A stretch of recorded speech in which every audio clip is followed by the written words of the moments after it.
Bonjour tout le monde, dans cette vidéo on va continuer avec les strings, avec le texte, mais cette fois ça va être beaucoup plus facile, on ne va pas passer autant de temps sur les index, on va voir les fonctions, on va voir les méthodes, les méthodes c'est les fonctions qu'on a dans une classe, on verra ça plus tard, donc fonction méthode, je vais utiliser les deux noms maintenant, et c'est les méthodes qu'on a pour les strings. Alors qu'est-ce qu'on doit faire pour commencer? On doit créer un texte, donc je crée un texte, et dans ce texte on va dire Python, non on va dire c'est super, Python, j'adore ça. Et je veux continuer à apprendre. Voilà, à l'apprendre avec un l'apostrophe, tac tac.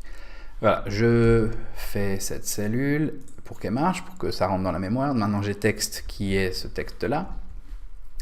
Et on va le changer un peu. Je vais enlever la majuscule de Python, comme ça. Donc, on a ce texte et on va dire, bon, ben, on aimerait bien changer quelques trucs. Et on ne veut pas toucher à la première ligne. On veut le faire avec des fonctions, avec des méthodes de string. Alors, comment on va faire ça? Déjà, ben, on veut remplacer le P de Python pour qu'il soit en majuscule et on veut remplacer la première lettre pour qu'elle soit en majuscule. C'est le début d'une phrase. Comment on peut faire ça? Alors, on peut commencer avec texte, point, et là, on appuie sur Tab. Et là, on voit toutes les options qu'on a. Et la première, justement, c'est capitalize. Capitalize qui veut dire mettre en majuscule. Je mets les parenthèses. Si je ne mets pas les parenthèses, je vais vous montrer ce qui se passe. Donc, je fais print. J'enlève la parenthèse. Et là, bah, en fait, ça nous imprime la méthode. Et ça nous dit, bon, bah voilà, vous avez imprimé une méthode à un objet qui est à un endroit dans la mémoire. Donc, évidemment, c'est pas super, c'est pas du tout ce qu'on voulait voir. Mais c'est une erreur que vous pourrez avoir par hasard. Donc, c'est bien de savoir que c'est ça. Mettre les parenthèses. Et là, on voit, c'est super Python, j'adore ça et je veux continuer à l'apprendre. Et là, la grande différence, c'est que maintenant, on a un C majuscule. Alors, c'est la seule différence, mais c'est super pratique parce que quand on travaille avec plein de textes et qu'on veut juste mettre quelque chose en majuscule, comme on voulait faire maintenant, ça vous permet de le faire sans avoir trouvé l'index de la première lettre, le changer, etc. Qu'est-ce qu'on peut faire d'autre? Dans toutes les options qu'il y avait, il y a quelque chose qui s'appelle lower. Lower, c'est comme réduire, c'est faire rendre plus petit, mettre plus bas. Et évidemment, là, il n'y avait pas de majuscule, donc ça ne change rien. Je vais mettre upper. Upper, c'est le contraire. Upper, c'est mettre tout en majuscule. Voilà. Alors ça, déjà, c'est super pratique. C'est super pratique parce que si vous devez faire ça à la main, bah, bonne chance. Hein. Remplacer toutes les lettres à la main pour mettre tout en majuscule, vous allez vous amuser. Donc, lower, ça fait exactement le contraire. Donc, pour pouvoir vous le montrer, il faut que je fasse une petite copie que ça. Je vais la mettre dans une variable, texte majuscule, toujours un nom qui soit clair, et je garde ça. Donc maintenant j'ai texte majuscule, là, et tout est en majuscule. Si je veux que ça redevienne petit, en minuscule, je vais faire lower, et là vous allez voir que le lower marche, il faut mettre les parenthèses, et c'est en minuscule. Si j'aimerais bien aussi faire pour que la première lettre soit en majuscule, mais que la première lettre, capitalize, les parenthèses, et maintenant j'ai ce que je voulais. Enfin presque, parce que ce que je voulais c'était avoir aussi Python en majuscule ici. Donc on retourne là où on était, et on va continuer de jouer avec ce qu'on a là. Alors qu'est-ce qu'on peut faire d'autre? Qu'est-ce qu'on peut faire d'autre? Donc l'upper ça ne nous intéresse plus beaucoup, je vais l'effacer aussi. Vous avez vu ce que ça faisait. Qu'est-ce qu'on peut faire d'autre? Eh bien on peut, par exemple, et c'est juste pour voir ça vite fait, on peut voir comment trouver l'index de quelque chose et voir s'il existe dans le texte. Alors voilà comment on fait. On fait texte, après on fait find, ça veut dire chercher, et là je mets un mot. Et ce mot, bah, ça pourrait être par exemple justement Python.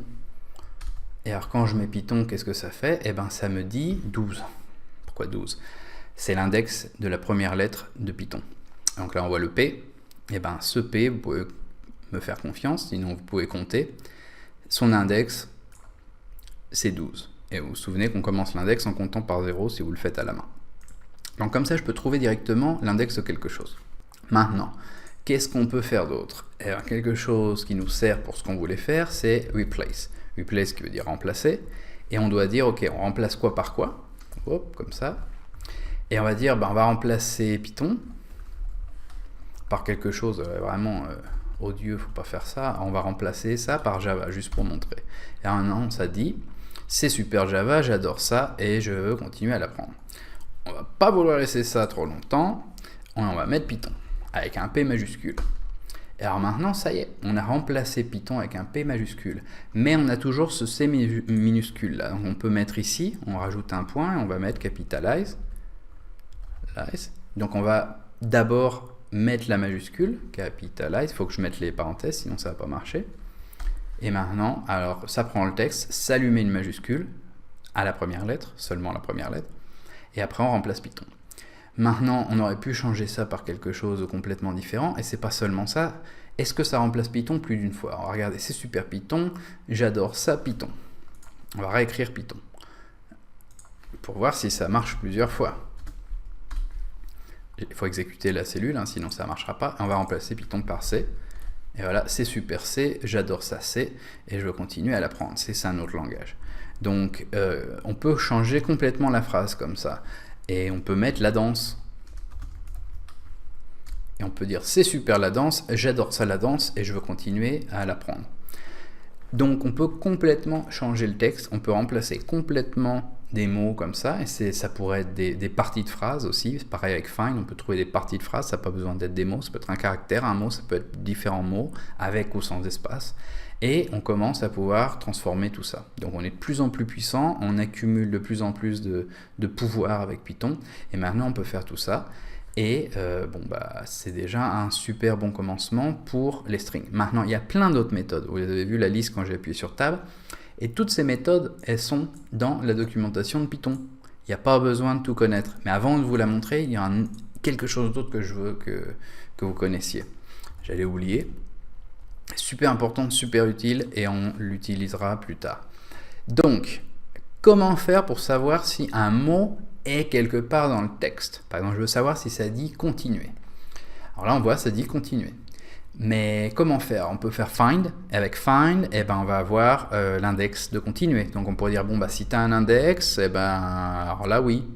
Donc il faudra utiliser les conditions. Mais on n'a pas encore vu les conditions, donc on ne peut pas faire ça. Et il y a quelque chose de plus rapide et de super simple, vous allez voir, c'est dire continuer. Et alors là, là je mets un mot, mais ça pourrait être une phrase ou un texte plus long, on va le faire après. In, comme dans, texte. Est-ce que continuer est dans mon texte? True, ça veut dire vrai. Si j'avais mis continuer avec deux espaces, là c'est faux, parce que j'ai pas deux espaces, j'ai un espace après GA. Si je remplace et que je mets un A à la place, là c'est vrai, ça prend en compte les espaces, etc. Ça vérifie cette chaîne de caractères en entier, ce string qu'on donne, là, continuer à c'est un string, c'est entre guillemets, et ça nous regarde si c'est dans le texte, dans l'autre string qui est après in. Donc continuer à, est-ce que c'est dans texte? Oui, c'est là. Maintenant, si je mets quelque chose qui n'est pas là du tout, par exemple blabla, n'importe quoi, false. Donc ça, c'est super pratique, c'est super important, et c'est pas dans cette documentation que je vous montre là, c'est ailleurs dans la documentation. Mais ce que je veux que vous voyez, d'ailleurs, c'est pas vraiment la documentation de Python, ça c'est la documentation de Python dans W3 School, qui est super aussi. Donc à partir du moment où vous cherchez quelque chose, là pour le trouver j'ai mis Python string méthode dans Google, je suis arrivé sur ça et voilà, il y a tout. Alors c'est en anglais, l'anglais c'est super utile comme programme. Si vous le cherchez en français, vous allez le trouver en français aussi, cette page là est écrite en français et ces méthodes sont super basiques, donc vous allez les trouver. Et là on voit qu'il y en a plein. On peut regarder Split par exemple. Et Split, on voit, alors voilà, on met un texte, Welcome to the jungle, bienvenue dans la jungle, et on fait Split. Et là, on peut appuyer sur ça pour voir comment l'exécuter soi-même. Et alors, on voit Welcome to the jungle. Ok. Et alors, ça a divisé complètement le texte qu'on avait, ça a fait une liste, on va voir bientôt ce que c'est, et ça nous a séparé les mots. On voit qu'ils sont tous chacun maintenant séparés par une virgule avec des guillemets. Alors pourquoi? Parce que c'est ça que ça fait Split, et c'est expliqué plus loin, là, c'est écrit, ok, par défaut, les espaces sont ce qu'on utilise pour faire les séparations. On peut le changer, puis vous pouvez regarder la description pour voir comment le changer, on peut mettre que ce soit une virgule, un espace, etc. Donc maintenant, on ne va pas du tout utiliser Split, mais plus tard on l'utilisera peut-être, d'ailleurs sûrement. Donc je l'expliquerai à ce moment-là, mais si vous voulez regarder un peu cette documentation, celle-là ou celle de Python, du site Python, celle du site W3 Schools, regardez, c'est toujours bon de savoir que quelque chose existe. Maintenant, ce que je vous recommande pas du tout de faire, c'est de les regarder toutes en détail, de perdre du temps à essayer de les savoir par cœur. C'est une perte totale de temps, ça sert à rien, ça va vous démotiver, vous allez perdre du temps au lieu de continuer à apprendre de plus en plus de choses. Donc regardez un peu tout ça juste pour savoir que ça existe, mais dans les prochaines vidéos, quand on en aura besoin, je vais les expliquer. Voilà, donc dans la prochaine vidéo, ce qu'on va faire, c'est regarder les commentaires. Les commentaires, c'est quelque chose de super important. Tout le monde vous dira peut-être pas ça, je peux vous le garantir, si vous voulez travailler comme data scientist ou programmeur, c'est super important. Si un code est mal commenté, il sert à rien. Si un code est trop compliqué, ça peut être plus facile pour moi de refaire ce code depuis zéro que de voir s'il me sert ou pas, essayer de tester tout. Ça dépend de la taille du code, ça dépend de la complexité du code, mais souvent ça arrive. Donc un code bien fait et un code bien commenté, si le code est mal commenté ou pas commenté du tout, encore pire, c'est une catastrophe et tout le monde va vous détester. Parce qu'un code, quand on le voit, ce qu'on veut, c'est justement comprendre et voir les parties où on doit aller un peu plus vite en évitant lire et tester chaque ligne du code. Et vous allez vous détester vous-même, parce que comme je le disais avant, la personne qui va sans doute tester votre code dans 6 mois pour essayer de se souvenir un peu comment ça marche, ça risque d'être vous-même. Quand on reprend un projet, etc. Et ça m'est arrivé, on reprend un code après 2 ans, et on est super content d'avoir détaillé beaucoup de choses dans les commentaires. D'ailleurs, en général, on aurait aimé qu'on détaille un tout petit peu plus. Donc, on va voir ça dans la prochaine vidéo. Continuez Python, vous allez y arriver. On a eu des avancements, on a avancé super les 2 derniers cours et on va continuer comme ça dans les prochaines vidéos. Allez, à bientôt. Ciao.